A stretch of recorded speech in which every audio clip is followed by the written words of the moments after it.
Hello दोस्तों, कैसे हैं आप सब। मेरा नाम है अभिषेक। मैं एक कंसल्टेंट सर्टिफाइड ऑप्टोमेट्रिस्ट हूं और अपने इस चैनल में ऑप्टोमेट्री से रिलेटेड कई सारे टॉपिक्स पर वीडियो बनाता रहता हूं। तो दोस्तों, आज की जो वीडियो है इस पे हम बात करने वाले हैं ऑप्टोमेट्रिक रिसर्च टॉपिक की। और ये हमारे ऑप्टोमेट्री के जो फाइनल ईयर होता है वहाँ पे हमको कोई ना कोई एक टॉपिक पे रिसर्च करनी पड़ती है। जैसे एक साइंटिस्ट होता है, वो किसी न किसी टॉपिक पे रिसर्च करता है, ऐसे ही जो ऑप्टोमेट्रिस्ट हैं यानी कि जो हम लोग हैं, हमें भी अपने फाइनल ईयर में कोई ना कोई एक टॉपिक पे हमें रिसर्च पेपर बनाना पड़ता है। वो ऐसा क्यों है? क्योंकि फाइनल ईयर जब हो जाता है तो तब तक हम ऑप्टोमेट्री के सारे चीज़ों को हम कवर कर चुके होते हैं, और कभी भी अगर किसी भी चीज़ पे हमें रिसर्च करना होता है तो हमें पहले उस चीज़ की पूरी जानकारी होनी चाहिए। जैसे कि फाइनल ईयर में जाते जाते हमको ऑप्टोमेट्री पूरी हम पढ़ चुके होते हैं, उस चीज़ के बारे में हम पूरी जानकारी ले चुके होते हैं, तभी हम इस चीज़ पे रिसर्च कर सकते हैं। रिसर्च करने का मतलब यही होता है कि हमें पहले उस चीज़ की पूरी जानकारी होनी चाहिए। और रिसर्च आप तभी कर सकते हैं जब आप उस चीज़ के बारे में सब कुछ पढ़ चुके हों, उस चीज़ के बारे में सारी की सारी आपको नॉलेज होनी चाहिए, तभी आप उस चीज़ पे रिसर्च कर सकते हैं। जैसे कि आपने एक पूरे बुक को पढ़ा और उस बुक में से किसी एक टॉपिक पर आपको रिसर्च करने के लिए बोला गया, तब आप उस रिसर्च कर सकते हैं उस चीज़ पर। अगर आपने वो चीज़ पढ़ी ही नहीं है तो आप रिसर्च कैसे करेंगे। तो चलिए, आज हम कई सारे टॉपिक्स पे हम बात करेंगे कि आप इस पे अपनी रिसर्च टॉपिक बना सकते हैं, रिसर्च पेपर आप इस पे बना सकते हैं। लेकिन ऐसा बिल्कुल भी नहीं है कि जो मैं आज टॉपिक बताने वाला हूँ उसी पे आप रिसर्च पेपर बना सकते हैं। उसके अलावा भी अगर आपको किसी टॉपिक पे इंटरेस्ट है तो आप उसमें भी अपना एक रिसर्च पेपर बना सकते हैं। तो सबसे पहले हम बात करते हैं पहले नंबर की, जिस पे आता है vision impairment and chronic diseases. अब ये क्या होती है, इस पे हम 2 पॉइंट हम बस बात करेंगे। Some chronic diseases such as multiple sclerosis और diabetes can cause vision loss. कई सारी डिसीजेस ऐसी होती हैं जिसमें हमारा विज़न लॉस भी हो जाता है। क्रोनिक डिसीज़ और सच एज मल्टीपल स्क्लेरोसिस, जैसे कि स्क्लेरोसिस होता है, कुछ डायबिटिक डिसीजेस होती हैं, उसकी वजह से और उसके कई कारण होते हैं विज़न लॉस होने के।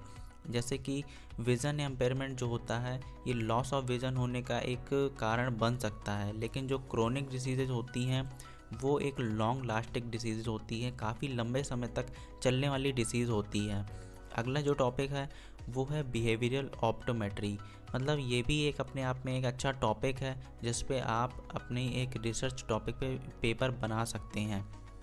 इसलिए क्योंकि ये जो टॉपिक है ये बहुत कम लोग चूज़ करेंगे और बहुत कम लोगों के माइंड में ये चीज़ आएगी कि ऑप्टोमेट्री के बिहेवियरल ऑप्टोमेट्री पर भी एक टॉपिक बना सकते हैं, एक रिसर्च इस पे लिख सकते हैं। तो दोस्तों, आज जो भी मैं टॉपिक बता रहा हूँ तो ये टॉपिक के सिर्फ नाम मैं आपको बता सकता हूँ, लेकिन सभी टॉपिक के अंदर मैं ब्रीफ में मैं आपको डिस्क्राइब नहीं कर सकता। लेकिन हाँ, इतनी हेल्प मैं ज़रूर करूँगा कि इसके अंदर क्या क्या चीज़ें आती हैं और उस पर आप किस तरीके से अपना रिसर्च पेपर बना सकते हैं। तो जो अगला टॉपिक है वो है ऑप्टोमेट्रिक मेडिकेशन। तो मेडिकेशन ऑप्टोमेट्री में कैसे काम करता है, ऑप्टोमेट्री में क्या क्या मेडिकेशन किस तरीके से हम प्रोवाइड करते हैं, किस तरीके से ये हमारे ऑप्टोमेट्री लाइफ में ये काम करता है, ये सारी चीज़ें इसके अंदर आती हैं। जो अगला टॉपिक है वो है कोरिलेशन बिटवीन मायोपिया और हाइपरमेट्रोपिया एंड एस्टिग्मेटिज्म। दोस्तों, ये बहुत ही इंटरेस्टिंग टॉपिक है। इस टॉपिक को आप बिल्कुल चूज़ कर सकते हैं, लेकिन इस पे बहुत ही ज़्यादा पॉपुलेशन चांस होते हैं, बहुत ही ज़्यादा लोग इस पे अपने टॉपिक पर रिसर्च करते हैं। इसलिए कहीं ना कहीं मतलब आप इस चीज़ को चूज़ कर सकते हैं, बट ये काफ़ी लोग इसको पसंद करते हैं, इसलिए इस पे ट्रैफिक बहुत ज़्यादा है। मतलब इस टॉपिक पे ट्रैफिक बहुत ज़्यादा है। मैं ये बस इतना कहना चाहता हूँ। मैं ये नहीं कह रहा हूँ कि आप इस पे मत बनाओ, लेकिन इस पे ट्रैफिक बहुत ज़्यादा है। मैं चूज़ वो टॉपिक करना पसंद करता हूँ जिसमें ट्रैफिक भी कम हो और थोड़ा सा हटके हो। लेकिन ये भी एक अच्छा टॉपिक है। मायोपिया और हाइपरमेट्रोपिया एंड एस्टिग्मेटिज्म ये रिफ्रैक्टिव एरर के अंदर आते हैं। एस्टिग्मेटिज्म क्या होता है? ये कॉर्निया के इर्रेगुलर शेप के कारण एस्टिग्मेटिज्म क्रिएट हो जाता है। अब इस पे मैं ज़्यादा बात नहीं करूँगा क्योंकि मैं पहले ही इन पे अलग अलग अपने वीडियो बना चुका हूँ, तो आप उस पे भी वीडियो देख सकते हैं। अगला जो टॉपिक है वो है anterior segment and contact lenses. अब देखो इसके अंदर क्या क्या आता है। इसके अंदर कॉन्टैक्ट लेंस रिलेटेड इन्फेक्शंस आते हैं, जैसे कि एपिडेमियोलॉजी हो गई, माइक्रोबायोलॉजी हो गई, ड्राई आई हो गई।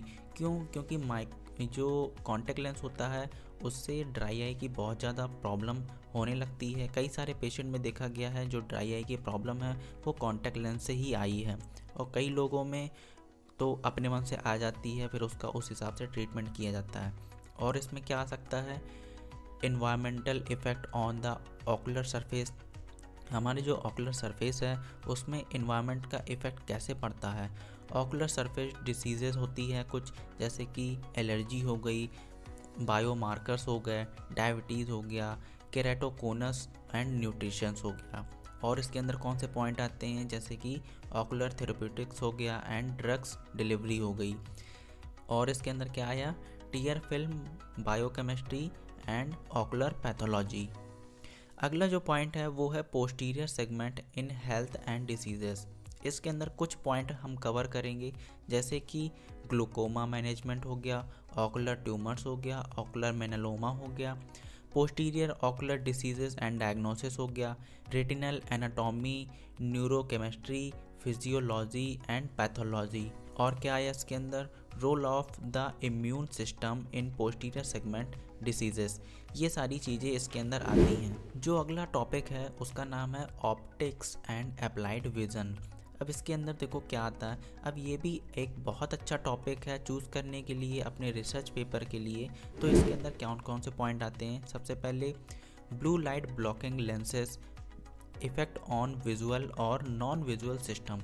अब देखो ऑप्टिक्स एंड अप्लाइड विज़न के अंदर ब्लू लाइट ब्लॉकिंग लेंसेज, जितने भी ब्लॉकिंग लेंसेज होते हैं जिसको ब्लू ब्लॉक या ब्लू कट और भी कई सारे लेंसेज आते हैं, वो सारी चीज़ों को आप इसके अंदर कवर कर सकते हैं।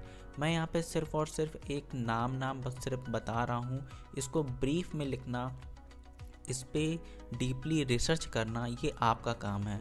मैं सिर्फ आपको बस इतनी हेल्प कर सकता हूँ कि मैं आपको यहाँ पे सिर्फ नाम बता के और उसके कुछ पॉइंट बता के मैं आपको सिर्फ उस चीज़ के बारे में बता सकता हूँ, लेकिन बहुत ही डिटेल में और बहुत ही ब्रीफ में रिसर्च करने के बाद ही आपको इस सब चीज़ों के बारे में लिखना है। रिसर्च पेपर कुछ इस तरीके का होना चाहिए कि टॉपिक कुछ ऐसा हो कि थोड़ा सा यूनिक, थोड़ा सा हटके हो, जिस पे पढ़ने में, जिस पे रिसर्च करने में आपको भी मज़ा आए और उस चीज़ के बारे में आपको पढ़ने में अच्छा भी लगे। तो यहाँ पे जो अगला पॉइंट है वो है optical coherence microscopy for ultra high resolution 3D imaging. मतलब कि ये सिर्फ एक पॉइंट मैंने आपको बताया कि कहीं ना कहीं ये चीज़ भी इसके अंदर आ सकती है, ठीक है। अगला जो पॉइंट है वो है विज़न साइंस। विज़न साइंस के अंदर क्या आता है? सबसे पहला पॉइंट आता है बाइनोकुलर विज़न, और दूसरा पॉइंट आता है development and nutrition of the visual system, amblyopia, colour vision. ये सारी चीज़ें विजुअल साइंस के अंदर आती है। विज़न साइंस के अंदर एक और चीज़ आती है जो कि है लो विज़न विजुअल रिहेबिलिटेशन। ये चीज़ भी विज़न साइंस के अंदर आती है। ये सारी चीज़ों को भी आप विज़न साइंस के अंदर कवर कर सकते हैं। इन सब चीज़ों को इसके अंदर आप बता सकते हैं। रिसर्च टॉपिक में आप इसको भी इंक्लूड कर सकते हैं। लेकिन हाँ, जितने भी मैंने जितने भी टॉपिक बताए हैं, ये सारे टॉपिक्स में कोई एक टॉपिक ही आपको चूज़ करना है। और हाँ, अगर आपको इसमें से कोई टॉपिक पसंद नहीं आया तो आप अलग से भी कोई एक टॉपिक जिस पे आपको इंटरेस्ट हो, जिस पे आपको पढ़ने में भी मज़ा आए, वो आप अपने रिसर्च टॉपिक में इंक्लूड कर सकते हैं। तो आई होप दोस्तों आज की ये वीडियो आपको थोड़ी हेल्पफुल ज़रूर होगी। उन लोगों के लिए मैंने ये वीडियो बनाई है जिसको ऑप्टोमेट्री के फाइनल ईयर में जो रिसर्च टॉपिक चूज़ करना होता है उसमें थोड़ी प्रॉब्लम आ रही है, तो उसको और क्लियरिटी देने के लिए ये वीडियो मैंने बनाई है। जैसे कि मुझे एक कमेंट आया था कि ऑप्टोमेट्री रिसर्च टॉपिक पे एक वीडियो बनाइए, तो उसी के रिगार्डिंग आज मैंने ये वीडियो आप लोगों के लिए बनाई है। तो दोस्तों आई होप आपको ये वीडियो थोड़ी सी पसंद आई होगी। अगर ये भाई पसंद आई है तो बिल्कुल इसको लाइक करिए, चैनल में नए हैं तो बिल्कुल सब्सक्राइब करिए, क्योंकि मैं ऐसे ही वीडियो आपके लिए लाता रहता हूँ ऑप्टोमेट्री से रिलेटेड। तो दोस्तों मैं मिलता हूँ अपने अगले वीडियो में, तब तक के लिए थैंक्स फॉर द वॉचिंग।